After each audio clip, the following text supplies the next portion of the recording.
Bismillahirrahmanirrahim. Assalamualaikum warahmatullahi wabarakatuh. Alhamdulillah, salatu wassalamu ala rasulillah, la hawla wa la quwwata illa billah. Rabbi syrah li sadri wa yassir li amri wahlul 'uqdatam min lisani yafqahu qawli. Rabbi zidni ilma warzuqni fahma. Allahumma inna nas'aluka ilman nafi'a wa rizqan thayyiban wa rizqan wasi'an wa amalan mutaqabbala. Amma ba'du, hadirin hadirat rahimakumullah. Alhamdulillah, segala puji hanya bagi Allah Rabbul Alamin. Salawat dan salam selalu tercurahkan kepada junjungan kita Nabi Allah Muhammad SAW, keluarga, sahabat dan pengikut-pengikutnya. Insyaallah semoga kita termasuk di dalamnya. Amin ya rabbal alamin. Seperti yang disampaikan tadi, hari ini 18 Ramadan 1446 Hijriah. Semoga apa yang kita lakukan selama ini itu diterima oleh Allah dan dicatat sebagai amal solih. Amin ya rabbal alamin. Sekaligus menjadi penguat bagi saya dan panjenengan. Jadi kalau saya dan panjenengan itu ingin mengetahui ibadah yang ditunaikan selama itu diterima, maka itu mestinya akan menjadi support untuk ibadah-ibadah berikutnya. Jadi rangkaian ibadah itu tidak terputus. Jadi kalau saya dan panjenengan ingin mengetahui hari ke-1 Ramadan sampai 17 Ramadan itu amalnya diterima, maka hari ke-18, 19, 20 sampai akhir Ramadan kita tuh semakin menguatkan kedekatan kita kepada Allah. Dan kalau saya dan panjenengan ingin tahu Ramadannya diterima ba'da Ramadan, setelah Ramadan, apakah kemudian saya dan panjenengan itu semakin menguatkan kedekatan dengan Allah atau semakin jauh? Ini indikasi sederhana saja, karena sesungguhnya dari apa yang kita lakukan ini indikasi apakah Allah itu memberikan hidayahnya kepada saya dan panjenengan atau tidak. Karena Allah Subhanahu wa taala menyebutkan walitukabbirullaha ala ma hadakum wa la'allakum tashkurun. Dan hendaklah kalian itu besarkan Allah, agungkan Allah. Sebab apa? Ala ma hadakum, Allah yang telah memberikan petunjuk atas kalian. Maka sebenarnya kalau saya dan panjenengan nyuwun kepada Allah, minta ya Allah berikan hidayah, berikan petunjuk, hidayah itu ada pada saat saya dan panjenengan itu menunaikan ketaatan. Jadi puasa Ramadan ini adalah hidayah kalau saya dan panjenengan tunaikan. Salat ini adalah hidayah Allah yang Allah berikan kepada saya dan panjenengan. Berbuat baik kepada orang tua, berbuat baik dengan sesama, ini adalah jalan-jalan hidayah. Bagaimana mungkin ketika kita berdoa minta hidayah Ramadan siang-siang jam 12 ngombe ipok nendes kombet ya, sak weci-wecinya, sak menjes-menjesnya, sak sambelnya petis, sak lomboknya enak-enakan gitu ya. Ketika ditanya, Mas bro kok nggak poso? Allah belum menurunkan hidayah sampai kiamat kadit osi ya. Nggak iso gitu. Kenapa? Karena sesungguhnya jalur hidayah itu ada pada ketaatan gitu. Nggak sholat gitu. Ditanya kenapa nggak sholat? Ya, Allah belum menurunkan hidayah. Bagaimana mungkin Allah akan berikan hidayah sementara kita tidak menunaikan jalur-jalur hidayah? Dan kemudian Allah menutup di ayat itu wala'allakum tashkurun, agar kita itu selalu bersyukur. Kesyukuran itu dengan lisan, kita itu selalu mengucapkan kalimat-kalimat thayyibah. Kesyukuran itu bil qalb, dengan hati, dengan pikiran, adanya ketersambungan antara kita dengan Allah Subhanahu wa taala. Dan bersyukur itu bil amal, dengan perbuatan, adanya konsistensi perbuatan saya dan panjenengan itu berada pada jalur-jalur kebaikan. Itu kesyukuran. Maka tema saya itu akhlak, dan akhlak itu banyak ya. Insya Allah karena momennya ini berdekatan dengan nuzulul Quran, insya Allah juga mungkin sudah gitu. Tapi ini kaitannya dengan akhlak kita itu terhadap Al-Quran. Jadi perlakuan kita terhadap Al-Quran itu seperti apa? Nah, gitu. Sehingga apa? Bapak Ibu yang dimuliakan Allah Subhanahu wa taala, kita itu di dalam melaksanakan aktivitas kehidupan ini kan ada akhlak kepada Allah, akhlak kepada Rasul, akhlak kepada kita. Semuanya itu ada di dalam diri kita. Termasuk kalau misalnya Allah menetapkan takdirnya lampunya mati sehingga airnya tidak keluar, kotor, jangan keburu tak merindu gitu kan, iki opo, iki piye, Ramadan itu syahrus sabar, ya kan? Ramadan itu bulan melatih kesabaran bagi saya dan panjenengan. Dan sabar terhadap qada, ketetapannya Allah itu tidak boleh berbatas. Jadi misalnya Allah menetapkan sesuatu atas diri kita yang tidak sesuai dengan apa yang menjadi keinginan kita, bersabar dalam kondisi seperti itu adalah sesuatu yang tidak boleh berbatas. Karenanya Bapak Ibu yang dimuliakan Allah, masih tetap sabar Ramadan? Insya Allah. Masih tetap puasa ya? Saya tanyanya keliru ya kepada jamaah masjid, ya mesti aja ya gitu. Jadi kalau kemudian kita lihat ya itu tadi sudah banyak yang berhari raya gitu kan, minum kopi siang-siang padahal ya sehat, nggak sakit, penampakannya tahes gitu. Kalau dikatakan musafir ya boten orang sekitar gitu ya kan. Kalau kemudian dikatakan menstruasi, tidak mungkin wong laki gitu. Maksud laki menstruasi ya, kecuali mencret mungkin kan. Kalau mencret kok damel lombok barang gitu. Ya, Bapak yang dimuliakan Allah, syahrul Ramadan alladzi unzila fihi al-Qur'an. Jadi di bulan Ramadan, saya dan panjenengan ini harus yakin dengan apa yang difirmankan oleh Allah Subhanahu wa taala. Di bulan Ramadan Allah menurunkan Al-Qur'an. Karenanya kita apresiasi pada saat bulan Ramadan itu subhanallah banyak sekali aktivitas yang kita lakukan berinteraksi dengan Al-Qur'an. Saya tuh pernah ditanya begini, Pak Fatah, lebih baik mana mengkhatamkan Al-Qur'an atau memahami Al-Qur'an? Saya ditanya begitu ya rada bingung ya. Karena sama-sama kebaikan gitu.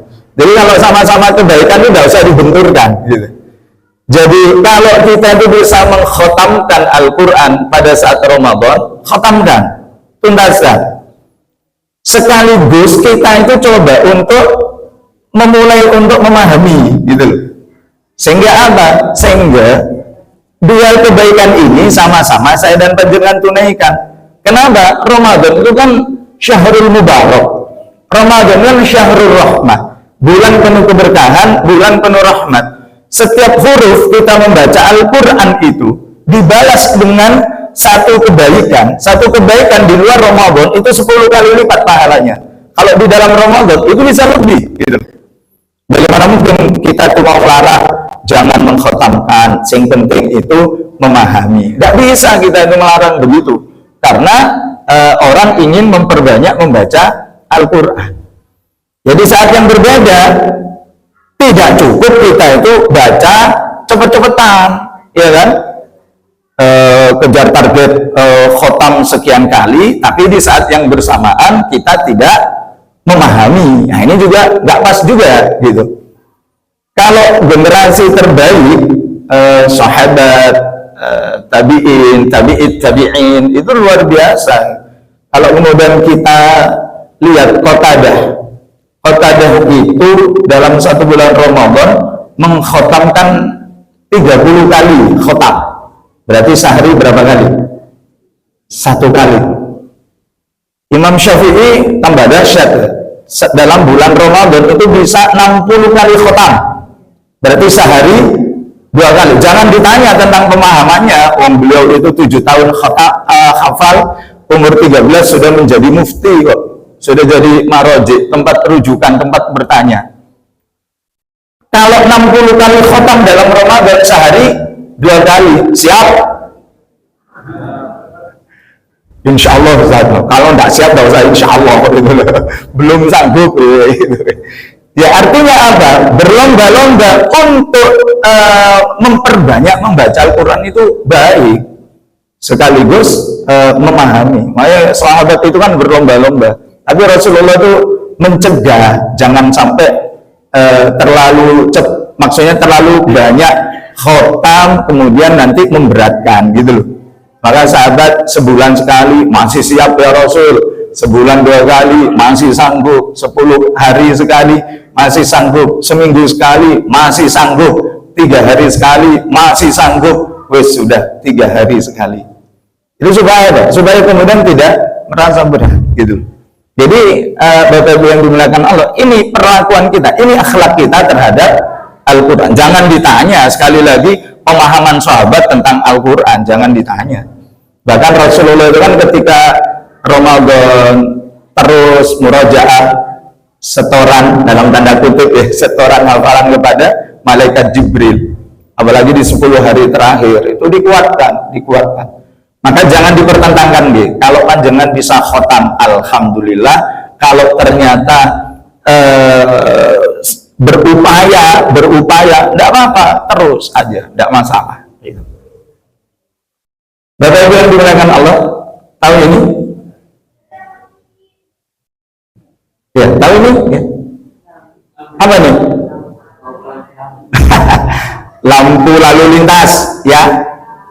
Merah, kuning, hijau. Kalau bahasa pandiannya Bang Mingjo, abang kuning, hijau, ya.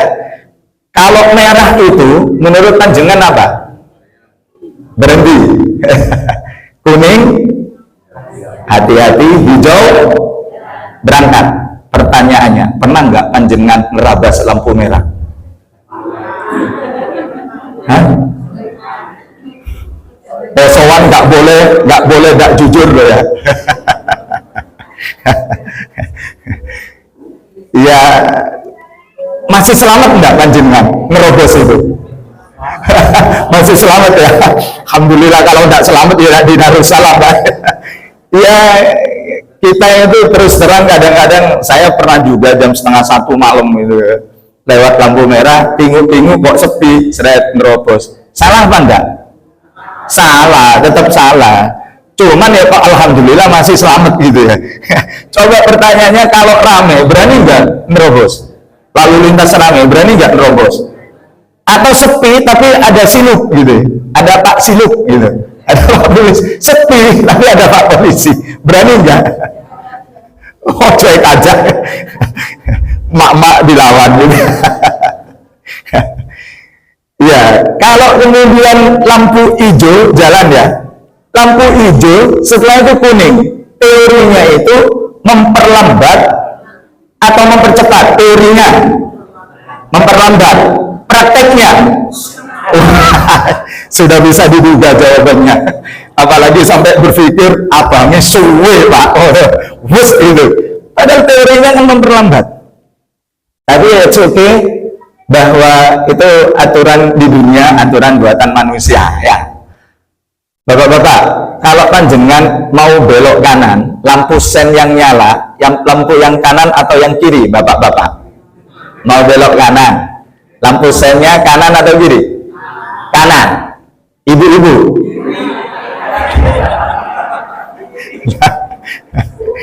Saya tuh luar biasa. Saya jalan pelan-pelan, ding, oh ada emak-emak dari belakang balap, saya kanan, beloknya kiri. Innalillahi wa inna ilaihi raji'un. Untung saya pelan, kalau saya agak cepet aja itu sudah crash itu. Ya Allah, ini. Ya inilah Bapak Ibu yang dimuliakan Allah, cenderungnya manusia itu terhadap apa yang diketahui itu kadang-kadang rotok-rotok, ngeyel gitu loh. Wa ma tafarraqal ladzina illa min ba'di ma ja'ahumul 'ilm baghyan bainahum. Dan tidaklah manusia itu berselisih ya tentang sesuatu yang telah datang atasnya berupa ilmu. Sebab apa? Ada kedengkian di dalam diri mereka terhadap aturan manusia. Kalau kita itu melanggar, celakanya itu hanya celaka sampai di dunia. Tapi coba kalau kemudian kita itu melanggar dengan aturannya Allah, ini sampai dulu nih. Ini tidak usah terlalu teriak-teriak ya. Lumayan sudah mulai haus ini ya. Jadi ketika kemudian kita berbicara tentang sesuatu yang kita ketahui, kadang-kadang kita itu cenderungnya itu ngeyel, sifat-sifat jeleknya manusia itu. Makanya kemudian Allah Subhanahu wa taala menurunkan aturannya. Ini kan beberapa yang sering dilanggar. Wah, nggak boleh muter 180 derajat muter gitu ya, nggak boleh parkir malah parkir, nggak boleh belok kanan malah belok kanan. Tapi ya sekali lagi itu tadi aturan buatan manusia dilanggar, celakanya itu paling celaka di dunia gitu. Tapi coba kalau kemudian kita itu melanggar ketetapannya Allah Subhanahu wa taala, Maka ketika kemudian Allah Subhanahu wa taala menyebutkan bahwa Al-Qur'an itu sebagai al-dzikra, memberi peringatan. Kenapa? Karena saya dan panjenengan itu sering lupa. Inna nahnu nazzalna dzikra ila akhir. Sesungguhnya akulah yang telah menurunkan al-dzikra. Apa? Al-Qur'an Al-Karim, agar kemudian saya dan panjenengan itu senantiasa berada pada jalur-jalur yang telah ditetapkan oleh Allah Subhanahu wa ta'ala. Maka perlakukan Al-Quran itu sebagai pengingat bagi saya dan panjenengan. Manakala saya dan panjenengan lupa, gitu loh.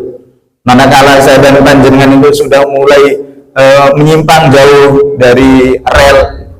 Maaf, kalau kita itu naik kereta, nyamannya kita naik kereta itu ketika kereta itu berjalan di atas rel atau di aspal. Nah, aspalnya itu sudah di hot mix gitu, udah tebel banget gitu. Enak nggak kalau kita naik kereta di aspal? Nggak enak, meskipun jalannya itu sudah hot mix, itu tetap nggak enak gitu. Atau mungkin kereta itu berada di jalan di atas rel. Tapi persoalannya, panjenengan mau ke Banyuwangi, jalur yang panjenengan naiki di atas rel Argo Bromo menuju Jakarta. Kira-kira hatinya tentrem atau enggak? Meskipun enak gitu ya, tapi tujuannya itu ke Jakarta, padahal kita pengennya ke Banyuwangi. Tentrem enggak hatinya itu? Masih enak nggak, tapi bablas nang Jakarta, enggak enak. Jadi kalau kemudian saya dan panjenengan itu Islam, menjadikan Allah itu sebagai Tuhan, tapi kemudian tidak mau mengikuti dengan apa yang telah menjadi peringatan Allah atas saya dan panjenengan, mestinya kita itu gelisah. Karena hukum asalnya Allah itu menjadikan saya dan panjenengan itu kalau mengikuti fitrahnya, kalau mengikuti fitrahnya, saya dan panjenengan itu orang baik semua. Bagaimana tidak baik semua wong saya dan panjenengan itu telah menjadikan Allah sebagai Tuhan. Alastu bi rabbikum, bala syahidna, benar ya Allah, saya bersyahadat bahwa Engkau adalah Tuhan kami. Lah kan begitu kan, gitu. Namun kadang-kadang dunia itu kan sudah disebutkan, dunia itu kan ujian. Nah, karena ujian itulah seringkali saya dan panjenengan lupa, maka diingatkan dengan apa? Dengan Al-Qur'an. Panjenengan kalau ditanya dialog saya dan panjenengan dengan Allah usia 4 bulan kandungan kan lupa, ya kan? Kemudian Al-Quran mengingatkan di dalam Quran surah Al-A'raf itu tadi. Poin yang kedua, Al-Quran itu diturunkan oleh Allah itu sebagai Furqan. Sebab banyak ya sebutan-sebutannya, kita cuma 4 aja lah gitu, sampai tuluk cukup. Furqan itu apa? Pembeda. Makna pembeda itu apa? Antara perintah dan larangan itu sudah tegas, antara yang hak dan yang batil itu sudah jelas, gitu. Antara yang halal dan haram itu sudah tegas. Termasuk Ramadan ini kan pembelajaran atas saya dan panjenengan agar akhlak saya dan panjenengan itu jelas, gitu. Maksudnya terhadap perintah ditunaikan, terhadap larangan ditinggalkan. Berani enggak? Maaf, Ramadan ini, ba'da ngaji ini, setelah pulang dari kajian ini, panjenengan di rumah ngopi-ngopi. Berani atau enggak? Kopi halal atau haram? Kopi halal atau haram? Halal. Pagi-pagi setelah ngaji ini, biasanya kan ada ya, di teras itu. Ada enggak setelah ini? Oh, itu khusus Ahad ya. Khusus Ahad. Sekarang kan Selasa ya. Nah, jadi di rumah pulang, berani enggak kita itu? Kenapa enggak berani? Oh, sedang puasa. Sedang puasa itu mulai dari subuh sampai maghrib kita itu tidak boleh, bahkan terhadap yang Allah halalkan kita itu tidak boleh menikmati. Loh, ini kan tegas gitu. Masalahnya sekarang akidah kita itu dibuat akidah PCP sehingga amaliyah kita amaliyah PCP. Apa PCP? Pur campur. Boh, panjenengan kelepain terus ya. Pur campur. Jadi akidahnya akidah pur campur sehingga apa? Amaliyahnya amaliyah pur campur. Coba kalau kemudian dikatakan bahwa semua agama itu benar itu. Nah itu kan pur campur namanya. Bagi saya dan panjenengan, keimanan kepada Allah itu harus murni. Wa ma umiru illa liya'budullaha mukhlishina lahuddin hunafa. Tegas kan? Jadi kalau kemudian akidah kita itu tidak murni, ketaatan kita tidak murni kepada Allah, wajar kalau aktivitasnya aktivitas pur campur itu tadi. Maaf, jangan bosan-bosan gitu. Panjenengan mendengarkan kalau saya kampanye anti berot gitu loh. Sebelum Ramadan itu marak berotan itu di mana-mana. Katanya apa? Berot terakhir sebelum Ramadan. Jadi seolah-olah kalap terakhir sebelum Ramadan. Berarti kira-kira ba'da Ramadan sudah ada niat kalap lagi nopo mboten? Kalau misalnya setelah Ramadan kita itu sudah ada niat kalap, kira-kira orangnya itu puasa nopo mboten? Ya jangan ngomong enggak nanti suudzon. Mudah-mudahan puasa, mudah-mudahan tarawih, mudah-mudahan tadarus, kan begitu ya. Cuman pertanyaannya, ketika kita sudah puasa, tarawih, tadarus, tidak menghentikan kita dari melakukan kemaksiatan, ba'da Ramadan kita kuat ingin maksiat kembali. Pertanyaannya, kira-kira diterima atau enggak? Panjenengan kalau ngomong enggak, jangan judging, gitu kan? Jangan menghakimi, jangan. Padahal sudah jelas kan, kira-kira kalau kemudian amal kita itu diterima semakin mendekat kepada Allah. Bukankah saum kita itu la'allakum tattaqun, agar kemudian kita itu menjadi lebih baik kepada Allah? Bukankah salat yang kita tunaikan itu la'allakum tattaqun, zakat fitrah yang kita keluarkan, zakat harta yang kita keluarkan la'allakum tattaqun, agar kemudian kita menjadi lebih baik? Kenapa kemudian ada niatan di dalam diri kita, kemudian kita itu mau kembali bermaksiat gitu? Apakah tidak sayang dengan amalia yang kita lakukan? Bukan begitu kan? Maka semestinya kalau saya dan dengan Ramadan, perbuatan kita next time ba'da Ramadan atau bahkan mulai saat ini sudah tidak lagi aktivitas yang pur campur, kebaikan dicampur dengan keburukan, benar campur salah, perintah campur dengan larangan. Rasulullah mengingatkan tidak akan pernah bisa bercampur antara iman dan kafir, sebagaimana juga tidak akan pernah bisa bercampur antara yang hak dan yang batil, dan seterusnya. Apalagi sekarang ada pur campur pertamax campur pertalite gitu. Boleh nggak? Pertamax campur pertalite. Loh, saya tanya, boleh nggak? Pertamax campur pertalite, boleh nggak? Boleh. Yang ngomong nggak boleh itu siapa? Panjenengan beli pertalite, beli pertamax, setelah itu dicampur, masukkan tangki kendaraan, boleh? Boleh, wong itu kehendak panjenengan, gitu. Yang nggak boleh itu namanya pertalite harga.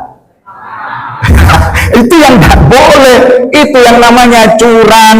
Tidak boleh dalam jual beli itu curang. Kan sudah ada di dalam nasnya, ya kan? Di dalam Al-Quran. Loh ini loh fungsinya. Akhlak kita kepada Al-Quran itu bukan hanya sekedar dibaca secara lafziyah, lafal, tapi juga dipelajari, dimaknai. Untuk kenapa memaknai? Untuk diamalkan, begitu loh. Saya kan sudah mendirikan pengingat ya, untuk diri saya pribadi dan kepada panjenengan. Panjenengan kalau mau membangun rumah, renovasi rumah, atau beli tanah, hati-hati, patoknya itu harus tegas, gitu loh ya. Jangan sampai mengambil sejengkal tanah yang bukan haknya panjenengan. Sejengkal itu loh. Kata Rasulullah, Allah akan timpakan 7 lapis bumi, ngambil sejengkal. Apalagi ini sekoro dipageri gitu loh. Itu. Namun dan ingin ngomong betul, sekoro ini gadani sinten? Gadani Gusti Allah kan. Kok moro-moro wonten muncul sertifikat UPI ngoten. Kira-kira kalau misalnya langit itu bisa dipageri, kira-kira dipageri apa enggak manusia itu? Hah? Ya Allah, anjane manusia ya. Tapi bagi saya dan panjenengan beriman kepada Allah, ini supaya saya dan panjenengan itu nahan gitu loh, terhadap perintah dikerjakan, terhadap larangan ditahan. Ini makna furqan, pembeda. Yang berikutnya, Allah tahu kalau sadar panjenengan itu sering galau. Betul. Panjenengan pernah gelisah, nggak usah dijawab. Panjenengan pernah galau, pertanyaannya pernah, jawabannya sering, Pak, gitu ya. Pernah saja, nggak usah sering. Makanya kemudian Allah itu menurunkan Al-Quran supaya saya dan panjenengan itu hilang dari kegalauan. Makanya dahsyatnya Al-Quran itu, maaf, sekalipun saya dan panjenengan itu mungkin masih dalam proses belajar memaknai, begitu ya. Kita itu kalau lagi galau, ambil air wudhu, ya setelah itu tunaikan sholat 2 rakaat. Sholat apa Pak? Ya monggo, sholat syukril wudhu, atau sholat hajat, atau sholat mutlak, begitu ya. Setelah itu panjenengan ambil Al-Quran. Nggak usah kemudian panjenengan patokannya buka halaman berapa itu yang dibaca itu obatnya, enggak. Ya panjenengan buka normal biasa, meneruskan bacaan panjenengan, silahkan. Setelah itu baca. Syukur-syukur kalau kemudian kita itu memaknai, luar biasa. Kenapa? Karena memang wa nunazzilu minal qur'ani ma huwa shifaa wa rahmah lil mu'minin. Bagi orang-orang yang beriman kepada Allah, Al-Quran itu adalah penawar, Al-Quran itu adalah penentram, Al-Quran itu adalah obat, gitu loh. Maka kalau semakin saya dan panjenengan berinteraksi dengan Al-Quran, dan Al-Quran itu bukan obat kimia yang saya dan panjenengan itu kalau sudah cukup dosisnya selesai, jangan ditambah-tambah. Tapi kalau Al-Quran itu semakin banyak saya dan panjenengan itu membaca, maka insya Allah itu akan semakin menguatkan tenangnya, tentramnya saya dan panjenengan. Ala bidzikrillah tatma'innul qulub. Membaca Quran itu termasuk zikir. Jadi Al-Quran itu kan kalam Allah kan. Al-Quran itu kan perkataannya Allah gitu. Maka dengan membaca Al-Quran berarti saya dan panjenengan itu mengingat Allah. Afdhalu dzikri, sebaik-baik zikir itu tilawah Quran. Maka kalau tadi di awal disebutkan, maka perbanyak, apalagi di momentum Ramadan ya. Di momentum Ramadan ya tentu kalau bisa kita itu membaca dengan tartil. Kemarin pas siaran itu ada tanya, Ustaz, saya itu belum bisa membaca dengan lancar, apa kemudian boleh membaca sendirian di rumah, tidak ada yang nyemak gitu. Ya sebaiknya kalau kita dalam proses belajar itu kan memang kita itu ada yang nyemak. Tapi kalau ternyata di rumah tidak ada orang gitu, ya sudah, belajar saja, membaca aja untuk membiasakan gitu. Yang penting kita niatnya itu bukan membaca, niatnya niat membaca salah gitu. Bahwa kita itu sedang proses belajar, Allah Maha tahu insya Allah gitu. Ya, nunggu yang nyemak, ternyata yang nyemak nggak ada gitu kan. Nunggu yang nyemak ternyata nggak sempat yang nyemak, sudah. Kata Rasulullah itu, kalau kita itu membaca Al-Quran terbata-bata sebab belajar gitu, Allah masih akan memberikan 2 pahala kebaikan. Jadi luar biasa kan Allah itu kepada saya dan panjenengan gitu. Makanya manfaatkan baca Al-Quran, karena Al-Quran itu sebagai penentram. Al-Quran itu 114 surat ya. Yang dibawa kemana-kemana itu bukan yang isinya Yasin, Ar-Rahman, Waqiah, sama Tabarok. Yang dibawa kemana-kemana itu bukan hanya ini gitu loh. Ya semua mushaf itu dibaca gitu loh. Insya Allah. Yang keempat, Al-Quran itu sebagai huda, petunjuk. Allah itu tahu. Allah menciptakan saya dan panjenengan itu untuk ibadah. Kalau kemudian saya dan panjenengan dalam beribadah itu tidak diatur, maka yang muncul itu adalah kekacauan. Ibadah itu baik hubungan kepada Allah atau hubungan dengan sesama manusia. Maka Allah Subhanahu wa taala menyebutkan Syahrul Ramadan alladzi unzila fihi al-Qur'an hudal linnasi. Di situ Allah tidak menyebutkan hudal lil mu'minin atau hudal lil muslimin, tidak. Tapi Allah menjadikan Al-Qur'an itu petunjuk. Petunjuk atas siapa? Manusia. Jadi siapa saja yang mengaku manusia semestinya rujuk kembalinya itu kepada Al-Quran, tidak peduli keyakinannya apa. Kalau kemudian keadilan itu hanya untuk yang Islam saja, maka pasti yang muncul itu bukan adil. Maka ketika sahabat Umar itu ada di pasar Madinah, sidak di pasar Madinah, sidak di pasar Madinah setelah jadi khalifah, bukan sebelum jadi khalifah, ya. Jadi tidak ada pencitraan sama sekali, ngoten lho maksud saya. Jelas nggih? Jadi setelah jadi khalifah, sidak di pasar Madinah. Ternyata ada orang-orang Yahudi itu ketika berdagang itu berbuat curang. Umar mengatakan, "Cong, bek ngecong, mon ala lakwa curang, cek nang pasar kena cong. Ngengke, tak usah jualan nang pasar Madinah." Ngerti gitu? Segala Google Translate. Jadi orang Yahudi itu kan terkenal dengan curang dalam berdagang itu. Maka ketika ketahuan itu, maka disampaikan, kalau mau berbuat curang, tidak usah bertransaksi, bermuamalah di pasar Madinah. Silakan keluar. Loh, ini tegas. Dan kalau kemudian coba bayangkan, hanya Islam saja yang boleh nggak curang, sementara yang di luar Islam boleh curang. Padahal muamalah itu terjadi di antara sama manusia. Adil nggak kira-kira? Nggak adil. Makanya Allah kemudian turunkan petunjuk itu atas diri kita, karena Allah Maha tahu manusia itu sering nyelimpang gitu loh, sering ngeyel gitu loh, gitu. Maka supaya kita itu selamat, kalau dikatakan rambu lalu lintas itu celaka di dunia, tapi kalau saya dan panjenengan menyimpang dari Al-Quran, tidak berakhlak kepada Al-Quran, maka itu tidak cukup celaka di dunia, bahkan celaka di akhirat. Na'udzubillah min dzalik, gitu loh. Makanya Allah menciptakan saya dan panjenengan hidup di dunia. Allah tahu supaya saya dan panjenengan selamat, diberilah perangkat yang namanya aturan berupa perintah dan larangan. Di mana itu? Di dalam Al-Quran. Jadi kalau kemudian ada yang mengatakan, tapi kita itu kan bukan Islam semua, loh, seolah-olah kita itu tidak percaya dengan firman-Nya Allah ini, ya kan? Tapi kita itu kan bukan semuanya itu Islam.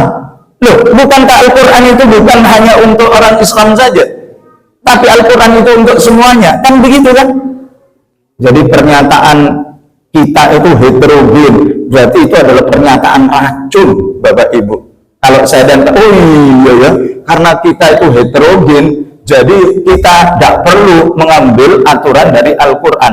Berarti kita itu, keimanan kita itu diminimalkan. Jadi tidak dikuatkan, tapi diminimalkan. Apalagi saya dan panjenengan mengiyakan, oh betul ya, kalau begitu tidak usah diterapkan aturan-aturan Allah.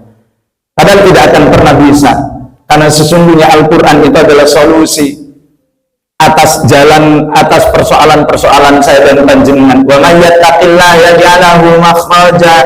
Maka barang siapa yang bertakwa kepada Allah, Allah akan jadikan atasnya jalan keluar. Maksudnya dari semua persoalan-persoalannya. Ini bukan berlaku individu, tapi berlaku individu, berlaku untuk masyarakat yang lingkupnya kecil, berlaku untuk masyarakat yang lingkupnya besar. Jadi maaf, kalau saya dan panjenengan punya problem individu, punya problem di tengah-tengah masyarakat, lingkup kecil dan lingkup besar, tidak mau rujuk kepada Al-Quran, tidak akan pernah selesai. Jadi kalau kemudian ada yang mengatakan saya tidak mau ngambil dari Al-Quran, berarti dia akan melanggengkan keterpurukan, dia akan melanggengkan ketidakadilan, dia akan melanggengkan ketidaktentraman, dia akan melanggengkan ketidakamanan alias kekacauan. Coba panjenengan perhatikan, coba panjenengan pikirkan. Ini mumpung Ramadan gitu. Kita itu berpikir jernih gitu. Jadi maaf, ngapunten kalau kemudian kita itu aktivitasnya itu pur campur, susah. Jadi ada maaf seorang menyampaikan aktivitas dakwahnya menyeru di tempat maksiat. Maaf, kalau saya agak kurang sepakat. Kenapa? Rasulullah tidak pernah begitu. Ajak mereka ketika sedang tidak bermaksiat, gitu loh.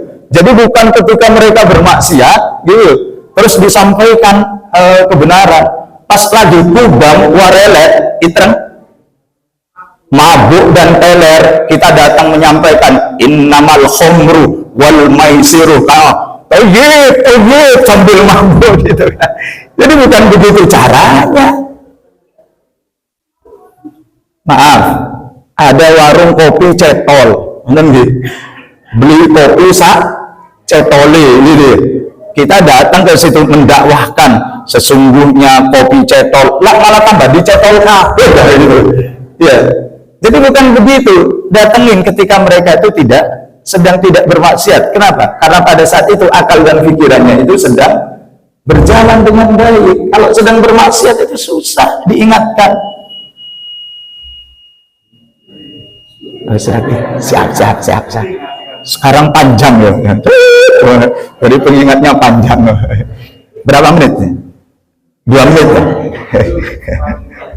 5 menit.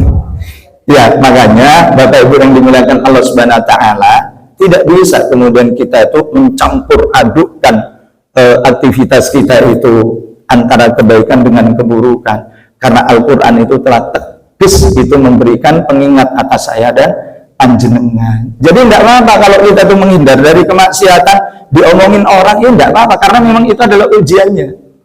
Terakhir, pernah dalam kitab Sirah Nabawiyah, ini Syekh Syafi'i Rahman Mubarakfuri menyebutkan Rasul sebelum diangkat menjadi Rasul itu pengen mendatangi satu majelis, yang bahasa saya majelis itu majelis gak jelas gitu. Artinya Rasul belum tahu di situ tuh tempatnya apa. Ternyata ketika beliau mendatangi majelis itu, ternyata majelis itu majelis maksiat gitu loh, tempat maksiat. Tapi kemudian Allah itu menjaga beliau begitu sampai di tempat itu, gitu. Beliau itu ditidurkan oleh Allah sampai acaranya selesai, baru kemudian beliau dibangunkan. Allah menjaga beliau, gitu. Beliau tidak tahu itu tempatnya apa, gitu. Loh, kalau sekarang pelajarannya bagi saya dan panjenengan itu sudah tahu tempat itu jelas-jelas enggak jelas ya. Sudah tahu tempatnya itu jelas-jelas gak jelas, kok malah tambah diparani gitu loh.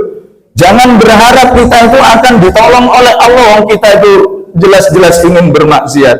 Kira-kira kalau datang ke tempat maksiat kita ditidurkan apa boten? Lihat kalap-kalapan, lihat berot-berotan, kira-kira kirim apa boten? Malah tambah ketularan kalap malah. Innalillahi wa inna ilaihi rajiun gitu. Maka sudah tahu jelas-jelas kita itu ada tempat yang meminimalkan keimanan kita, kita tuh harus tegas gitu. Diomongin, ya biarkan. Kenapa? Karena sesungguhnya ini adalah ujian Allah atas diri kita. Orang-orang Quraisy itu ingin menyebut Muhammad SAW itu dengan sebutan apa ya bingung. Karena mereka menganggap yang disampaikan Muhammad SAW itu bikin kacau. Mereka ingin menyebut Muhammad itu gila. Faktanya beliau tidak gila. Mereka ingin menyebut Muhammad kadzib, pendusta. Mereka sendiri yang menyebut Muhammad itu al-amin, yang dipercaya. Mereka ingin menyebut Muhammad tukang sihir. Mereka tidak pernah melihat Rasul baca mantra-mantra buhul-buhul. Meskipun pada akhirnya mereka berkesimpulan katakan Muhammad itu sebagai tukang sihir. Yang dimaksud apa? Memisahkan antara saudara dengan saudara, anak dengan orang tua, suami dan istri. Maksudnya apa? Sebab yang dibawa oleh beliau ada saudara satu masuk Islam, saudara yang lain tetap dalam kekafiran.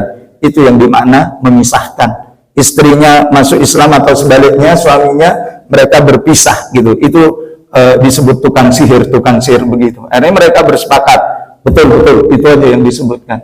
Tapi kan Rasul apakah kemudian mengikuti atau menjadi keinginan dan perkataan mereka? Tidak. Jadi terhadap kemaksiatan kita itu harus tegas dan tampakkan bahwa kita itu tidak suka, gitu. Jadi bukan kemudian kita malah tambah bergabung ya di tempat-tempat maksiat, tidak begitu. Semoga Allah memberikan kebaikan kepada kita. Jadi ini termasuk akhlak saya dan panjenengan terhadap Al-Quran. Ini terakhir, kalau tadi terakhir, ini terakhir sekali. Ini Al-Aswad bin Yazid, ulama besar tabi'in, meninggal dunia tahun 74-75 Hijriah. Beliau biasa menghatamkan Al-Quran di bulan Ramadan itu setiap 2 malam. Di luar Ramadan 6 hari sekali.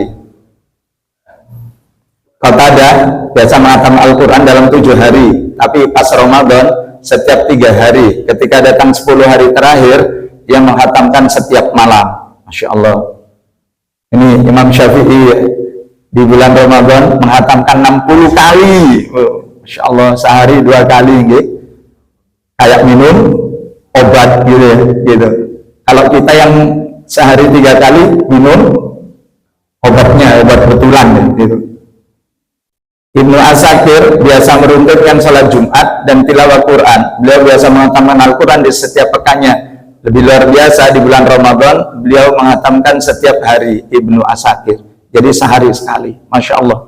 Karenanya kedekatan beliau dengan kedekatan mereka kepada Allah semakin kuat.